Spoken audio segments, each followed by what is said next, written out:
I ain't gonna hold you. I just got my motherfucking money in from that motherfucking UFC lawsuit, though.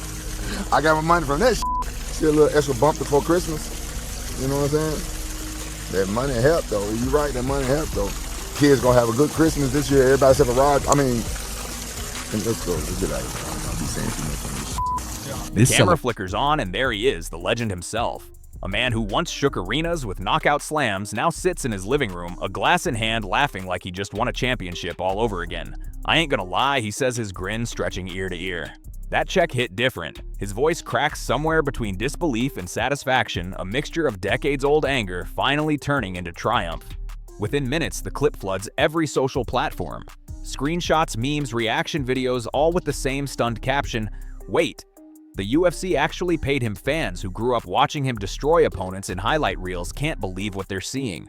Not another comeback, not a podcast rant, but something far more surreal, a fighter getting what he's owed. He leans back, eyes glistening as he talks about how this money changes things. Not for fame or revenge, but for peace. "My kid's gonna have a good Christmas this year," he says softly, almost to himself. The chat explodes with emojis and fire reactions. For once, the story isn't about a scandal, a loss, or a broken promise. It's about a fighter finally being seen. That short livestream becomes a spark across the MMA world, reposted by journalists, dissected by analysts, and celebrated by thousands of fighters who've carried the same silent frustration. After years of lawsuits, pay disputes, and public humiliation, a single line from a retired brawler captures the collective sigh of a generation: "We finally got ours." But even as the internet cheers, one question lingers in the air. If justice took this long for the legends, what hope is left for the ones still fighting? Because behind every smile that night, another storm was already forming. Long before that viral celebration, there was silence, the kind of silence that follows disappointment. Through the 2010s, UFC fighters lived in a paradox: global fame on TV, but struggle behind the scenes. Contracts promised exposure and opportunity, yet in reality they felt more like shackles. Fighters weren't just stepping into cages, they were trapped inside legal ones. The problem started small. First came the sponsorship bans. Overnight, the banners, shorts, and logos that once helped fighters pay rent were stripped away. Reebok's exclusive apparel deal turned individuality into uniformity. No more monster logos, no local gym patches, no side deals that paid the bills. For many, that one change cut their yearly income in half. Then came the media restrictions, the "you can't say this" clauses, and the growing list of corporate sponsors fighters weren't allowed to represent. Those who spoke up, like Rampage, Jackson, John Fitch, and Nate Quarry, were immediately branded as troublemakers.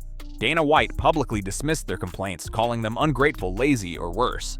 The message was clear: fight, smile, and keep quiet. Meanwhile, the UFC grew into a billion-dollar empire. Pay-per-view records shattered, arenas sold out, and investors lined up. Yet base pay for fighters barely moved. Some fought 4 times a year just to cover training costs, medical bills, and travel expenses. Others quietly retired, not because they wanted to, but because they couldn't afford to keep fighting. Behind the lights, resentment built like pressure in a locked cage. Every handshake deal broken, every blocked sponsorship, every condescending interview pushed fighters closer to the edge. For a decade, their anger simmered beneath the surface until one day it boiled over into something no one saw coming: a legal war that would shake the foundation of the entire sport. December 2014. What started as whispers in gym corners finally erupted into a full-scale rebellion. A group of fighters led by veterans like Kungla John Fitch and Nate Quarry filed a class-action lawsuit that dared to take on the most powerful force in mixed martial arts, the UFC itself. Their claim was bold and dangerous. They accused the organization of running a monopoly, suppressing wages, and locking fighters into take-it-or-leave-it contracts that stripped them of any real bargaining power. For years, these athletes had been told they were independent contractors, yet everything about their contracts said otherwise. They couldn't fight elsewhere, couldn't seek outside sponsors, couldn't even negotiate freely without risking their careers. The lawsuit painted a damning picture of control, one where the UFC allegedly used exclusive venue deals, broadcast arrangements, and ironclad contracts to choke out any competition. Behind closed doors, lawyers began digging. What they uncovered would become the backbone of a legal marathon stretching nearly a decade. There were thousands of pages of internal emails, sealed economic models, and deposition transcripts that revealed just how tightly the UFC held its grip on the sport. Attorneys argued that fighters were denied open market pay, that without UFC's stranglehold, their earnings could have been 20 to 30% higher through competitive bidding. The UFC, of course, denied it all. They claimed their system created structure safety and global exposure, the very reasons MMA became mainstream. But as years passed and evidence piled up, the story shifted. This wasn't just about bruised egos or lost bonuses. It was about power and who truly owned the future of the sport. By the time the first court hearings began, one thing was clear: this wasn't just a lawsuit anymore. It was a reckoning. By 2023, the courtroom in Las Vegas had become more than just a stage for lawyers. It was the battlefield where nearly a decade of frustration met its moment of truth. For years, fighters had been mocked, ignored, and dismissed as dreamers chasing a fantasy of fairness. But when the jury returned its verdict, the air in that courtroom changed forever. The fighters had won. It was a stunning moment, not just for MMA, but for all of sports. For the first time, a court had recognized what so many fans and athletes had suspected for years: that the UFC's dominance might not just be a story of success, but of control. The jury sided decisively, with the fighters agreeing that the organization had restricted competition and artificially suppressed fighter pay. Gasps echoed through the room as the ruling came down. A small group of fighters had just forced one of the most powerful sports empires on earth to face accountability. But justice, as always, came with strings. Federal damage caps meant that the fighters' potential multi-billion-dollar win was dramatically reduced. Judge Richard Boulware, known for his strict interpretations, cut down the award, setting off a wave of appeals negotiations and legal chess moves. The UFC quickly shifted its public stance, downplaying the verdict while privately calculating the cost of defeat. Behind the scenes, pressure mounted. Executives scrambled to reassure investors, press teams polished statements about respecting the process, and lawyers worked overtime to limit fallout. Yet the real story was happening outside the courtroom. Fighters young and old were watching this unfold like a spark in the dark. For the first time in years, they saw proof that the system wasn't untouchable. After a decade of being ignored, the impossible had happened. The fighters finally had leverage. September 2024 marked the moment when a decade-long fight finally found its price tag: $375 million. After endless filings, appeals, and closed-door negotiations, the UFC and the fighters reached a revised settlement, one of the largest payouts in sports litigation history. It was official: the organization that once claimed it owed fighters nothing would now be cutting checks to more than 200 athletes who had helped build the empire. The eligibility window stretched from 2010 to 2017, a period known as the UFC's golden age, when pay-per-views shattered records, the brand went global, and stars became household names. Yet it was also the era when fighter pay lagged far behind the company's growth. Nearly every eligible fighter joined the settlement, a staggering 97% participation rate that sent a clear message: the entire community knew they'd been undervalued. The payout system wasn't a flat split. It was weighted based on fights' earnings and drawing power.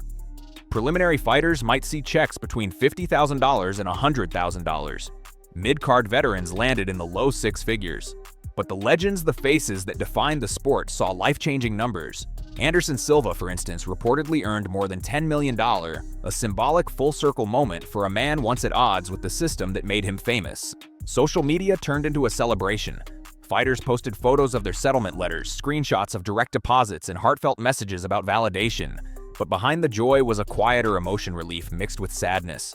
For some, the money came just in time to cover medical bills or mortgages. For others, it came too late, arriving after careers had ended, injuries had healed wrong, and dreams had faded. It was justice, but delayed justice always tastes bittersweet. For some, the payout was more than a number. It was a sigh of relief that came a decade too late. After years of living with chronic pain surgeries and forgotten promises that check represented stability, it meant catching up on medical bills, buying a home outright, or simply not worrying about the next hospital visit. For many retired fighters, this money wasn't luxury, it was survival.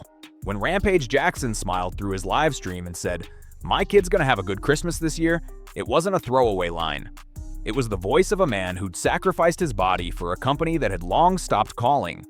It echoed through living rooms and gyms around the world because every fighter watching understood what that sentence really meant.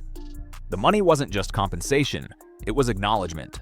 A quiet, long-delayed thank you from a system that had never bothered to say it. For fighters like him, validation hit harder than the payday. After being painted as greedy or bitter for speaking up, seeing that wire transfer land in their accounts was symbolic justice proof that the struggle had mattered. Some took to social media, not to boast, but to remember the teammates who never made it this far. The ones who passed away broke the ones still working second jobs. But celebration came with a haunting undertone. Why did it take a courtroom, not the promotion, not the commissions, not the fans, to make things right? Why did it take 10 years of legal warfare for athletes who built the sport to finally be treated like professionals? The victory was real.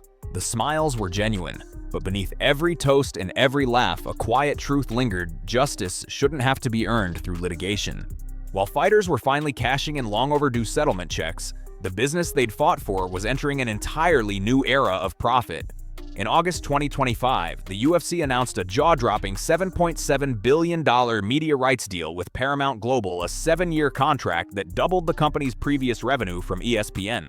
Overnight, the sport's biggest brand had transformed into a corporate giant valued at more than $12 billion under its new parent, TKO Group Holdings. On paper, it was a golden age. The UFC had never been bigger. Fights were streaming globally, merchandise sales were soaring, and sponsors were lining up again, not for fighters, but for the brand. Executives called it the next evolution of combat sports. But inside the locker rooms, the story couldn't have felt more different. While the boardrooms celebrated billions, the men and women stepping into cages were still earning $10,000 to $12,000 to show the same base pay many had made 10 years earlier. For every superstar who could negotiate pay-per-view points, dozens of undercard fighters were scraping by, borrowing money for training camps and cutting weight in shared apartments. The contrast was brutal billion-dollar press releases versus bruised knuckles and overdue rent. As one veteran quietly put it, "They're playing Wall Street games with our bones." When news of the Paramount deal hit, fans cheered the promise of cheaper subscriptions and bigger events. But fighters saw something else: a widening gulf between those who owned the cage and those bleeding inside it. The timing made it sting even more. As retired legends toasted their long-awaited settlement checks, the next generation realized they were entering the same system all over again, only now it was richer, stronger, and even harder to challenge. Behind the bright headlines and billion-dollar contracts lies a truth the UFC would rather fans ignore: the people taking the punches are still getting the smallest slice of the pie. Independent analysts estimate that even with the new Paramount deal, fighters receive only about 15% of total revenue. That number might sound technical, but in the sports world, it's a red flag. The NBA splits roughly 50% of its income with players. The NFL sits at 48%. Even in boxing notorious for its chaos and corruption, elite fighters routinely take half or more of an event's earnings. So how can the premier MMA organization in the world justify paying its athletes a fraction of that? The UFC's public answer, repeated by Dana White in interviews, is simple: the bonuses are going up. He promises that the famous $50,000 performance awards will increase, that success will be rewarded, and that fighters are making more than ever. But journalists like Ariel Helwani have shredded that narrative. Bonuses rising from $50K to $100K don't fix a system where most fighters start at $10 grand to show and 10 to win. Growth isn't the same as fairness, Helwani said during a broadcast, and he's right. When a company doubles its media revenue, a 15% raise isn't generosity, it's optics. The top 1% of fighters, the champions and stars, take home real money, while hundreds of others fight on short notice with borrowed gear and borrowed time. And that's the uncomfortable truth. The UFC doesn't need to mistreat fighters to thrive, but it chooses to. The empire keeps growing, the bonuses make headlines, and the fighters keep fighting because for them, there's no union, no safety net, and no share of the billions their blood helped build. Step outside the bright lights of fight night, and the glamour fades fast. Beneath the roar of the crowd lies a quiet truth few fans ever see: desperation. For every millionaire champion, there are dozens of fighters living paycheck to paycheck, training on credit cards and taking fights just to cover next month's rent. Surveys suggest that nearly 40% of the UFC roster holds second jobs, juggling long hours at gyms, construction sites, or delivery routes in between training sessions that leave their bodies broken. Some of the sport's most respected names aren't living like celebrities, they're working-class heroes. Former heavyweight champion Stipe Miocic still serves as a full-time firefighter. Others teach classes at small gyms to pay medical bills from injuries sustained in the very organization that once promoted them as warriors. For many, fighting in the UFC is less a career and more a survival act, a temporary climb up a ladder that never really leads to stability. It's an impossible balance, the dream of fame versus the weight of reality. Fighters risk their lives every time they enter the cage, yet many can't afford health insurance or post-surgery recovery time. When the cheers fade, the bills don't. And in that gap between ambition and exhaustion, darkness creeps in. The sport's integrity starts to crack when survival outweighs pride. A desperate fighter is a vulnerable fighter, one who might say yes to the wrong offer, one who might see a risky shortcut as their only way out. Behind the blood, sweat, and highlight reels lies a dangerous undercurrent, one fueled not by greed but by necessity. And soon that desperation would spark a scandal that shook the entire MMA world to its core. It happened on a quiet November night in 2025, the kind of fight card most fans skim past. A featherweight bout buried deep on the undercard suddenly became the center of global attention. Hours before the first punch was thrown, oddsmakers noticed something strange, millions in bets flooding against the heavy favorite, a young rising star with an undefeated record. By the time the cage door closed, the betting lines had flipped completely. Minutes later, he tapped out to a guillotine choke without resistance. The alarms went off instantly. Major sportsbooks froze accounts and issued refunds totaling over $5 million suspecting foul play. The UFC's integrity partner IC360 flagged the bout, and within hours, Dana White was on the phone with the FBI. His public statement was fierce and immediate.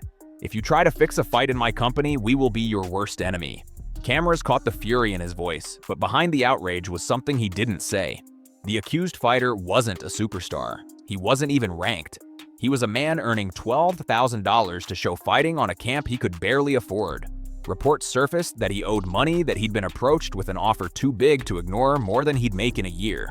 The financial pressure that had quietly suffocated the roster for years had finally boiled into a scandal the UFC couldn't hide.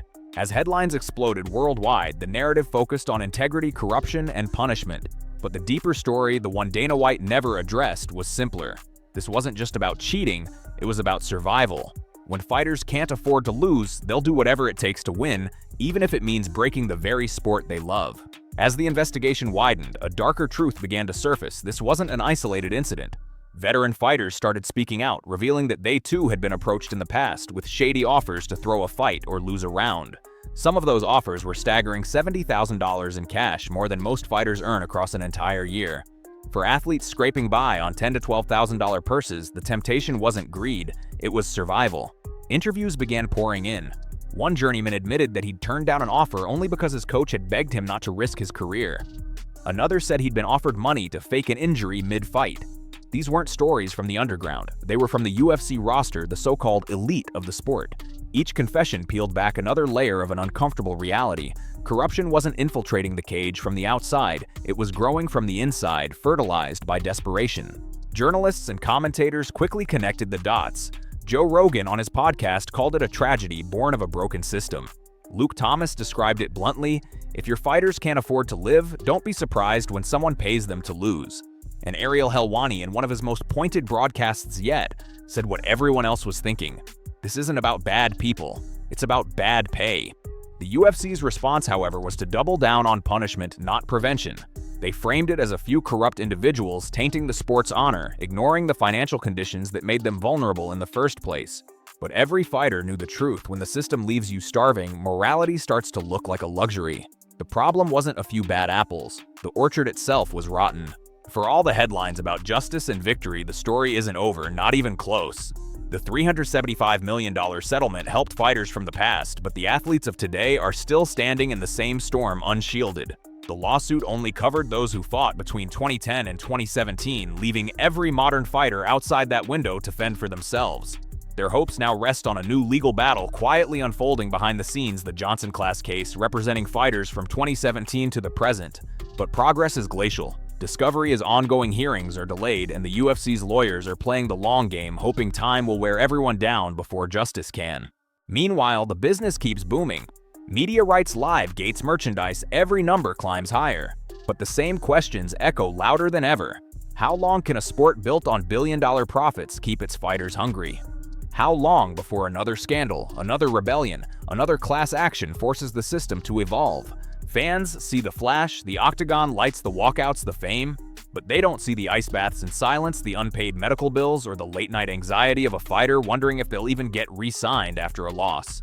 Behind every roaring crowd is a roster of men and women giving their health, their prime, and sometimes their sanity for a company that still treats them like replaceable parts in a billion-dollar machine. The settlement checks may have brought closure for a few, but for most it felt like hush money, a payout meant to quiet the ghosts of a broken past. Because at the heart of it all, one truth remains impossible to ignore. They built the empire with their blood. Now they're just asking for a fair share.